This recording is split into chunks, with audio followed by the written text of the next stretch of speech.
ये हमारे सारे मेहमान और उनका करते हैं स्वागत। स्टॉक जो काफ़ी एक्शन में दिख रहे हैं वहीं से करते हैं शुरुआत। एक बार मैंगलोर केमिकल, क्योंकि कुछ ही समय पहले इसके नतीजे हैं और नतीजे अच्छे हैं। मुनाफा 41% बढ़कर आया है।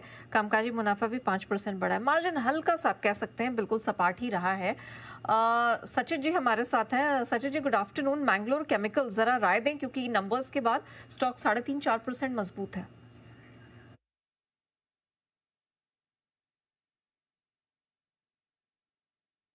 Good afternoon Neha, good afternoon Anil ji, good afternoon to all the panelist.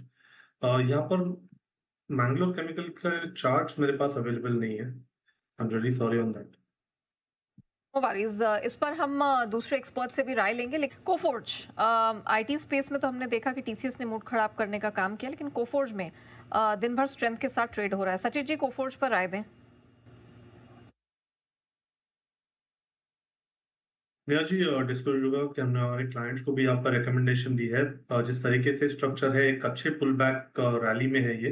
And जिस तरीके से डेटा प्लेस्ड है, मुझे लग रहा है 1700 के आसपास काफी कॉन्फिडेंट पुट राइटिंग थी, वो पिछले 2 दिनों से वैसे ही मेंटेन्ड है। एंड यहाँ पर एक अच्छी शॉर्ट कवरिंग अनफोल्ड हो रही है, तो मुझे लग रहा है 1750 तक की अपसाइड यहाँ पर अवेलेबल है। तो अगर किसी की एग्जिस्टिंग लॉन्ग पोजीशन है तो उसे रिटेन करने की सलाह होगी। बिगुल की फरमाइश भी आई है सचिन जी की तरफ से। बीटीएस डबल टी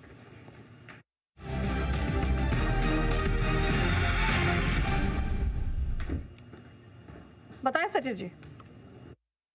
नेहा, यहाँ पर एक अच्छा ब्रेकआउट डॉक्टर रेड्डीज के काउंटर पे हुआ है। पिछले हफ्ते में ही इसने एक काफी इंपॉर्टेंट सपोर्ट था 1250 के आसपास का, उससे उससे मेंटेन करके ये ब्रेकआउट एग्जिबिट किया है। एक फॉलिंग वेज फॉर्मेशन है डेली चार्ट पे। एंड अपने 200 डे एक्सपोनेंशियल मूविंग एवरेज के आसपास भी जिस तरीके से डेटा है, मुझे लग रहा है एक अच्छा फ्लोर 1250 के आसपास वेल पोजिशन है।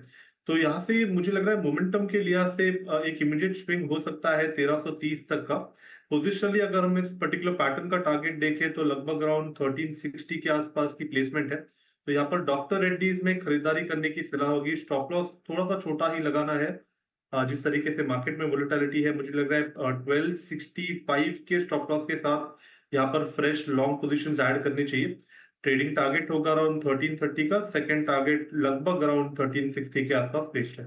ऑलराइट, चलिए doctor Reddy stock of the day की रिकमेंडेशन का भी हिस्सा रहा और फर्स्ट टारगेट के काफी करीब आता हुआ दिन की ऊंचाई पर ये जरूर दिखाई दिया है। सचिन जी को भी आ रहा है पसंद। आइए अब मैनेजमेंट पर फोकस रहने वाला है। जरा बताएं सचिन जी, क्या राय है इंडसइंड बैंक पर? नहीं, यहाँ पर मेजर स्ट्रक्चर तो अभी भी वीक ही है। इनफैक्ट जिस तरीके से वीकली मंथली चार्ट है, आई थिंक उसमें बड़ा बदलाव तभी होगा अगर स्टॉक 880 900 के जोन को कॉन्फिडेंटली ब्रेक करेगा। पर अभी भी फिलहाल जिस तरीके से पिछले 3 हफ्ते का डेटा है, एक यहाँ पर फ्रेश ब्रेकडाउन हुआ है 840 लेवल्स के नीचे। तो मुझे लग रहा है थोड़ी सी यहाँ पर एक बेरिश मूव है, जो मुझे लग रहा है और भी थोड़ी सी एक्सटेंड हो सकती है। सो नेक्स्ट सपोर्ट जोन लगभग स्टॉक के लिए 775 के आसपास प्लेस्ड है। तो अगर किसी की एग्जिस्टिंग शॉर्ट पोजीशन है तो मुझे लग रहा है वो रिटेन करनी चाहिए। ऑन द हायर साइड यहाँ से क्लोजिंग एक्सपेक्टेशन काफी कम है कि 840 के ऊपर ये सस्टेन हो जाए। तो यहाँ पर फ्रेश शॉट्स अभी भी पाइल अप किए जा सकते हैं 840 के स्टॉप लॉस के साथ। थोड़ा सा मुझे लग रहा है पुल बैक अगर मिल जाता है तो 820 810 एक आइडियल जोन होगा जहां पर ये फ्रेश डिप्लॉयमेंट्स किए जा सकते हैं। शॉर्ट के मौके तलाशे जा सकते हैं इंडसइंड बैंक में और 820 के आसपास एक बेहतरीन मौका आपको मिलेगा। मतलब थोड़ा सा और जंप आए वहां पर सेल करके चले, ये राय इंडसइंड बैंक में आती है। लेकिन जी की तरफ से राय आ रही है, बंसल जी की तरफ से भी पिक ऑफ द डे के तौर पर। लेकिन बंसल जी करेंगे इंतजार, क्योंकि कतार में उनसे आगे आगे नहीं, काफी आगे निकल चुके हैं Sachin ji. BTS TT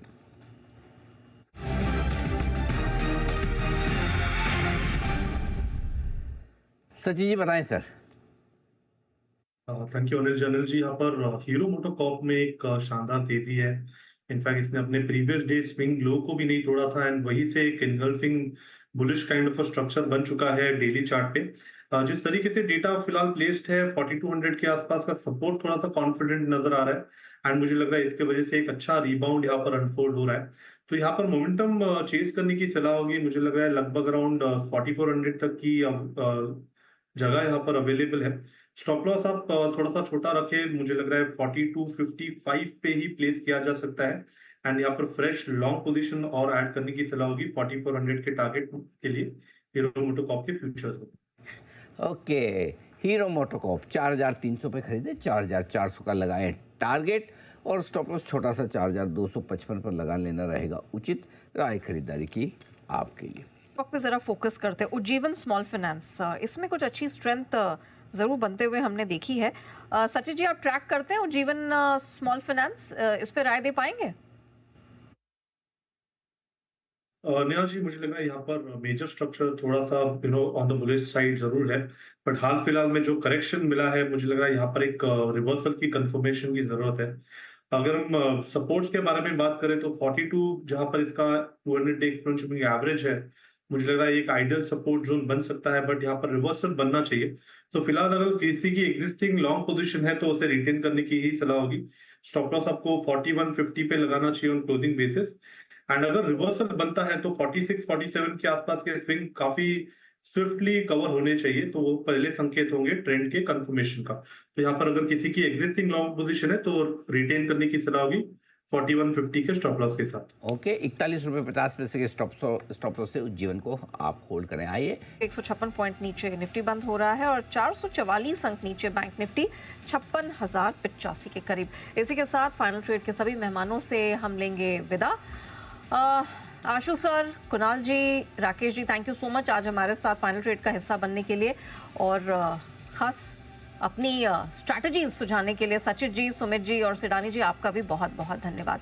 show को हम यहीं रैप अप करते हैं, लेकिन मृत्युंजय हमारे साथ जुड़ चुके हैं। मृत्युंजय, ओवर टू यू, बताएं क्या कुछ हो रहा है।